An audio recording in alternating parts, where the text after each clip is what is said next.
Hello. You are listening to the Grieving Parents Sharing Hope podcast. We are here to walk with parents on their unwanted journey of child loss, guiding them to a place of hope, light, and purpose, not in spite of their child's death, but as a way to honor his or her life. And now, here is your host, author, speaker, and bereaved parent, Laura Diehl. Hi, thank you for joining me today. Today's podcast episode is being sponsored by Steve and Stacy, who are recent followers of GPS Hope, and they wanted to sponsor today in honor of Becca for the day she was born. Birthday was April 13th, and her life is the reason for GPS Hope. And so they asked us to share some stories about Becca as part of the sponsorship, so I have asked Dave to join me for this. So, hi. Hello. So we're just going to share Becca with you. We don't get a chance to do this very often. One of my favorites that some of you may have heard me share something about Becca was that she was a very stubborn and difficult child to raise. Now, I think that's probably what kept her alive for so long. Yep. So that turned out to be a good thing. But if you have a stubborn child, you know they're very hard to raise. And if you're familiar with James Dobson and Focus on the Family, many years ago, he had a book written that was called The Strong-Willed Child, which I was reading. And Becca was just learning how to read. So I asked her, I was in the living room, and I asked her to go into my room and get the book, I believe it was the green book, off the nightstand for me. And she went back, and then she yelled out, "Is it called The Strong Wild Child?" It was like, that's the one. There was one time when she got grounded, and of course we don't remember why she was grounded, but she had a Sheltie named Ness, and she sent Ness, her dog, out of her bedroom with a note attached in her collar. And I think it was, I can't remember exactly, but I think it was like a note of apology or asking how long she was going to be in her room. We're sorry. I'm sorry, kind of a thing. That was really cute. She had cancer. I think some of you have heard this story, but she was diagnosed with bone cancer at age 3 and had her left leg amputated. And in her younger years, she had a wooden prosthetic leg. When she got older, it was more of the metal with foam on it. But when she was little, she liked to use that thing as a weapon with her brothers and sisters to kind of protect her from them. And so they were very nervous about that thing. Mm-hmm. But I remember one time she got sent to her room, and she was very mad about that. And she went and kind of flopped herself on the bed, and her leg bounced up and into the window next to the bed and shattered it. And so she thought she was really in trouble after that. Yeah, a lot of interesting things happen when you have a prosthetic leg. A lot of stories behind that one, but we won't go there. One thing that was kind of interesting about her is that, like I said, her birthday was April 13th, and so many people see the number 13 as an unlucky number or whatever, but she loved the number 13. That was like her number. Her lucky number was the 13th. She always had a sense of humor. Everybody loved her sense of humor. It could be kind of sarcastic, I guess, at times. A little bit. She loved entertaining the medical staff, especially that last year and a half that she was in the hospital more than she was out. Everyone who knew her loved her. And the woman who was actually the head nurse back when she was 3 and had her cancer and her chemo, she would actually come to the hospital when Becca was like 28, 29 and almost living in the hospital because of her heart issues. Her nurse Sharon from when she was 3 would actually come and visit her sometimes when she was back in the hospital as an adult. That was pretty cool. Yeah. And she loved to worship, and she taught herself how to play the piano. So did I, so I'm not that great. She turned out to be a much better piano player than I have ever been, but she wrote beautiful worship songs, and one of them is on the back of her tombstone. It's called Before the Throne. I think she wrote that when she was like 19 years old.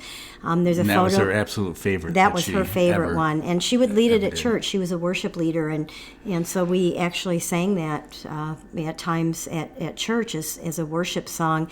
There is a photo of it on the website, the back of her tombstone. tombstone where it's etched. And I also recorded that song on my CD. I was blessed to be able to do that. So yeah, I said she wrote that when she was 19. So she was an older teenager as a worship leader at the church, because she did carry an anointing for it. Yeah, that was one of my most enjoyable times with her, was on the worship team. I play saxophone, and she'd lead worship from the piano, and occasionally we'd sing together. And a lot of the family members were part of the worship team off and on as well. But yeah, she just had a heart for worship. No matter how bad the day was, no matter how bad the situation was. Matter of fact, the story about her learning how to play the piano when she was learning as a young teenager, there would be times where she'd get really upset and mad at us for whatever rule that we made or whatever, and she'd go stomping into the living room and start pounding on that piano and just taking her frustration out. And it wouldn't be very long, and all of a sudden the sounds coming from that living room were just flowing worship. And it was definitely something that helped her get through situations, and it was just a blessing to listen to and worship with her. Probably one of the biggest things I miss. Yeah, and when she had her stroke, that was really hard on her because it took away her ability to play the piano. Yeah. And that was one of the worst things that she went through. Wasn't even the heart issues, it was the stroke that left her unable to play the keyboard. Yeah. But even that, we've got a video of her really being goofy with her left arm doing crazy things on its own, and she was when she had the stroke and it was moving on its own. Just being goofy. Yeah, she turned that into funny stuff too. So she loved being an older sister to her 4 siblings, and she had them over a lot after she was married. She loved being an aunt to her 1 niece. She left us before the rest of her nieces and nephews came along. She had the gift of hospitality, and if someone asked her to host like an event like a baby shower or something, it would be way beyond what you asked for or what most people would put into something like that. And I will say, she was a bit of a bridezilla. With her strong will and perfection, she actually decorated her wedding venue herself the day before her wedding because she didn't trust anyone else, including her sister or myself, to do it the way she envisioned it. So she added that extra stress on herself. Christmas and 4th of July were her favorite holidays. Also, our oldest son owned a semi-pro football team here in southern Wisconsin for a few years. Yeah, and Becca was the administrator of the team, and the guys absolutely loved her. And the year she died, the team was determined to win their league championship in honor of her, and they actually did that. And it was pretty amazing to watch. It was very touching. Yeah. Touching, and they had little BH, Becca Howard stickers on their helmets. And yeah, they loved her, and she would have loved that too. So, yep. So I think we've talked about Becca enough. Okay. We could go on and on, obviously, but I know we're not going to make a whole podcast about Becca, and I know all of you have stories about your kids, and most of you know I love to hear stories about your kids, and it's not very often that we get to take the chance to share Becca with everyone. So thank you, Steve and Stacy, for thank you. sponsoring today's episode and asking us to share about our Becca Boo. This was a huge blessing. If you are a new listener and you've not heard the story behind Becca's passing at age 29, basically she was diagnosed with cancer, like Dave said, at age 3, had her leg amputated. She went through 9 months of chemo, and we found out later that one of the chemo drugs causes heart damage, which caused her to eventually need a heart transplant. She was given a pump to run her heart for a year, and during that time she had a good dozen ambulance rides. She had 3 med-flight helicopter emergency rides. If you go to gpshope.org, you'll find under the About tab a link that says Our Becca, and that gives more details. It has photos there. I'll also leave a link in the show notes for you to read more about Becca if you would like to, or see pictures of her. As a listener to the Grieving Parents Sharing Hope podcast, many of you are not aware of the fullness of the ministry behind this podcast. And since we were able to share so much about Becca today, and we're actually recording this on Sunday on her birthday, Dave and I thought this episode might be a good one to share about GPS Hope, and why we're here and ways that we help you navigate through this unwanted journey that we've all found ourselves on. So, sharing how it got started, things like our travels when we lived in the Hope Mobile, the many different ways, like I said, we're able to provide support and resources.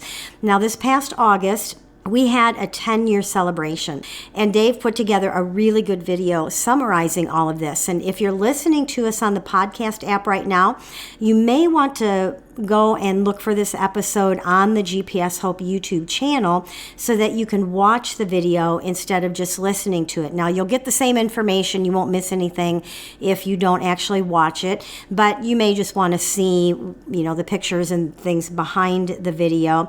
So I'm going to ask Dave to go ahead and play that for us right now. Before and after. There is a date that defines the lives of parents who have lost a child from this earth. October 12, 2011 is that date for Dave and Laura Diehl when their oldest daughter Becca died at age 29. The cause was heart issues, which was an unknown long-term side effect from chemo drugs their daughter Becca was given when 3 years old. Laura didn't even know such darkness existed as she was sucked down into a pit of suffocating grief. All she knew to do was hold on to God with everything she had, but the pain was so deep. Even though she had 4 other children, 2 grandchildren at the time, one of them being Becca's 9-year-old daughter, a loving husband, and was an ordained minister with an international children's ministry, all she wanted to do was to go be with her daughter, who was no longer here. The second year was even more difficult than the first year, as the numbness and fog lifted, causing the painful weight of the loss of Dave and Laura's daughter to hit full force, which they were to discover later is normal for parents who have lost a child. Laura begged God to end her life as well, knowing she could not continue to live the rest of her life in so much incapacitating pain. A woman named Hannah in Pennsylvania connected with Laura. Hannah had recently suffered a pregnancy loss, heard about Laura's loss, and wanted help with the suffocating darkness she found herself thrown into. Laura's response was not knowing how to help, but telling Hannah they could walk the road together. As Laura started finding her way out of the darkness and was able to slowly step back into ministry, Dave and Laura's church fellowship asked if they would lead a small group for others who had also lost a child. Praying about a name for the group, the Holy Spirit gave her Grieving Parents Sharing Hope, GPS Hope. The year was 2014. The Diehls had no idea what God was starting when meeting with one other couple in their basement family room. By that time, Laura had closed down her children's ministry as she did not have the energy needed to be effective. In looking for help and encouragement and moving forward without her daughter, she discovered so much darkness and not much hope from others ahead of her on this unwanted journey, and there was next to nothing for believers. Many Christians had a shattered faith and were living in the same hopelessness as those who did not have a belief in God.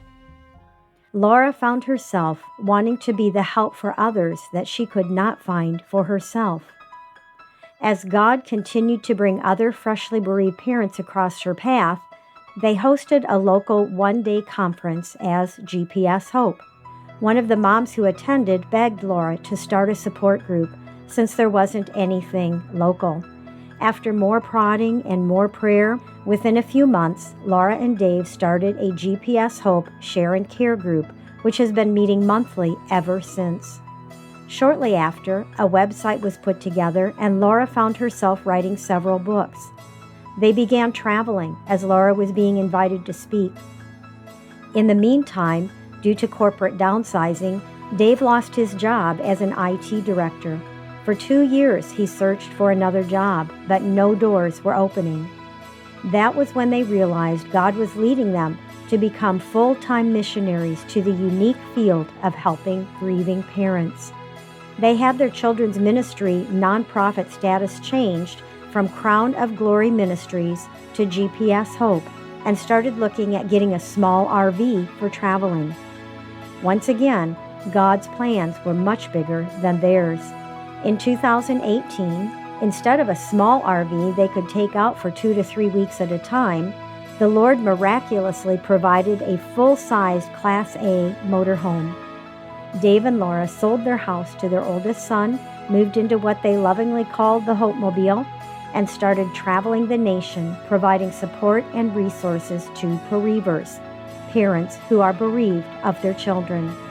For 5 years, Dave and Laura lived in the Hope Mobile, putting 30,000 miles on their house on wheels in 35 different states. They hosted 8 GPS Hope and Healing retreats around the nation, ministering in this way directly to 60 bereavers, some of whom have lost multiple children. In 2023, because of difficulties their own children and grandchildren were going through, it was decided to park the Hope Mobile and find an apartment to be able to be home for the family.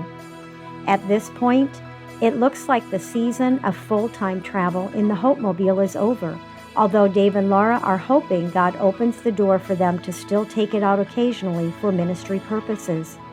Even though the Hope Mobile is parked, GPS Hope is still moving forward and going strong since much of the outreach is done online. Here is a summary of the impact GPS Hope has had for the past 10 years. There has been an email called the Weekly Word of Hope sent out for 7 years with a weekly word of encouragement for parents who are grieving the death of their child. Laura has published 21 books, with over 8,000 of these books in the hands of bereavers, and won 6 awards for these books. Their local GPS Hope Share and Care support group has been meeting monthly for 7 years. Also, there is a monthly online Share and Care group. There are 10 groups connected to GPS Hope, either a Share and Care group or an affiliate group. The Grieving Parents Sharing Hope podcast has been going weekly for over 5 years with 267 episodes and nearly 500,000 total downloads, and it was awarded the 2024 Podcast of the Year by the American Writing Awards. This will be the 8th year of going live each Sunday evening during Advent with words of hope during the difficult Christmas season.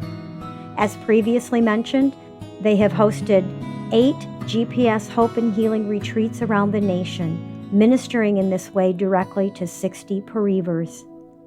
There is a GPS Hope YouTube channel with almost 300 videos and over 1,000 subscribers. Laura has spoken at 18 support groups around the nation. Laura has been part of 5 national yearly conferences for bereaved parents, having presented 14 workshops and been a keynote speaker. GPS Hope has been part of the team on the grief cruises 3 times, with sessions for bereaved parents. Laura produced a CD of mostly original songs that can be found on most music apps such as Pandora and iTunes. The Hope Mobile has 148 In Loving Memory heart decals, along with the GPS Hope logo on the back. People have contacted them in their travels by seeing these.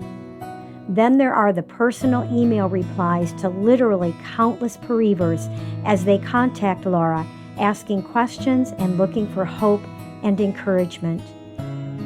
God has certainly done above and beyond all that Dave and Laura could have hoped for or imagined after their daughter, Becca, died, and are so very grateful for all the friends of GPS Hope who have supported them with encouraging words, prayers, and finances. You will all share in the final reward when it is your turn to hear, "Well done, good and faithful servant." Okay, so I'm back, and I can't help but tear up anytime I see this video. It just amazes me what God has done over the past 10 years, and I am so humbled.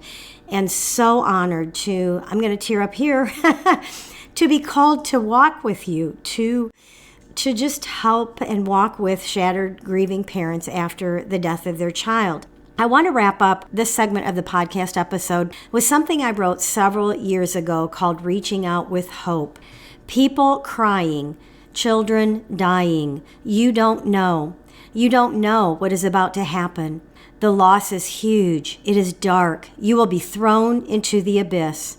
Darkness, suffocation, never getting out until someone brings hope, until someone brings a flicker of light, until someone yells out, "Hello, I have been down there. Take my hand. No, let me come down and be with you. I will cry with you. I will hurt with you. I will stay with you. And while I am there, I will infuse hope in you. Hope that you can get out. Hope that helps you see the light. Hope that you can live again beyond the death of your child. There you go. Here I come. But it isn't me. It is God in me reaching out to you with hope." Now, since I mentioned finding out more about Becca on the website, I just wanted to spend a few minutes letting you know what else you can find there on the GPS Hope website. First of all, there is a section on the front page for bereaved parents. On that page, you'll find a link to click if your loss is really fresh. There's also a section for those who want to know how to help a bereaved parent that you can direct friends and family to. Now, along with the About Our Becca, you can read about Dave and myself, things like our backgrounds and a few photos. We might need to do some updating there, but there's you can find out about us. Also, under the About tab, you can find out more about me as an author, how as a kid I loved to write and I saved school papers instead of my artwork. There's even a picture of a lot of the stuff that I wrote that I saved.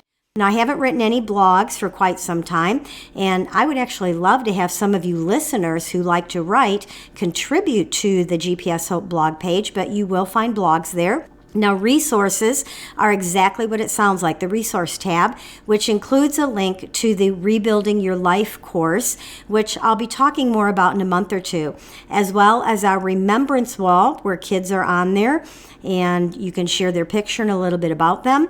We have a free content library, which has a lot of printable resources for you, including a couple of ebooks. We do have a handful of GPS Hope Share and Care groups around the nation, or what we call affiliate support groups that are listed, along with letting you know how you can facilitate your own GPS Hope Share and Care group. We call it a facilitator because leading a group sounds very intimidating to some people, and it really is just getting a group of parents together who've lost a child and just facilitating that time together. Under the Events tab, there isn't really anything right there now except for the 2026 Grief Cruise, but it looks like our weekend retreats will probably be starting back up in the fall. We weren't expecting that, but it looks like that's what God is doing. So you can at least look at the retreats, see how they're structured and what they're like, so that when they do come back, you will already know what to expect. There is a Donate tab. We are a 501c3, which means donations are tax deductible. So this is where you can go to sign up to sponsor a podcast episode in your child's honor. You can also click there to give a one-time gift or sign up for automatic monthly gift toward helping out other bereavers on an ongoing basis. That helps us know, what our budget is as a ministry when we have monthly donors. And the last thing I'll mention is that you will find our web store, where you can see we have t-shirts, hoodies with the Hold On Pain Eases on them. My award-winning books are there, as well as some digital downloads. Oh, no, there is one more thing. Toward the middle of the page, you will find a place to sign up to receive a list of 30 suggestions to help bring ourselves comfort and take care of ourselves. Now, if you sign up for that, it will put you on our weekly Word of Hope email list. I send that out every Wednesday. It's a word of encouragement telling you the topic of the current podcast, along with I just let you know about one of our resources. I don't send out a bunch of extra emails. We protect the list from spammers, and there is a link each week to unsubscribe when you no longer want to receive it. Now, if you want to check out anything that I just talked about, like seeing pictures of Becca, finding out more about putting your child on the memorial wall, sponsoring a podcast, reading what's there for newly bereaved parents, whatever, just go to gpshope.org. And I will, as always, put a link in the show notes to that, and I'll add a few extra links to some of these specific things to make it easier for you as well. So let's go ahead with today's birthday segment. Becca Diehl Howard was born on April 13th and left us at age 29. Jody Fuller was born on April 14th and left us at age 37. Brianna Martinez was born on April 17th and left us at age 17. We celebrate the day these children came into the world. It will always be a special and important day worth celebrating. If you would like to have your child's birthday shared with the other listeners, I would love to be able to do that for you. Just go to gpshope.org/birthdays. Just fill out that information there, submit it, and I will share your child's birthday the week of his or her birthday with the other listeners. Romans 15:13 is the foundational verse for GPS Hope, and it's our prayer for each and every one of you, which says, "May the God of hope fill you with all joy and peace as you trust in Him, so that you may overflow with hope by the power of the Holy Spirit." GPS Hope is here to walk with parents through the suffocating darkness of child loss, navigating them to a place of hope, light, and purpose. So please connect with us in whatever ways work for you. And as you do, remember to hold on. Pain eases. There is hope.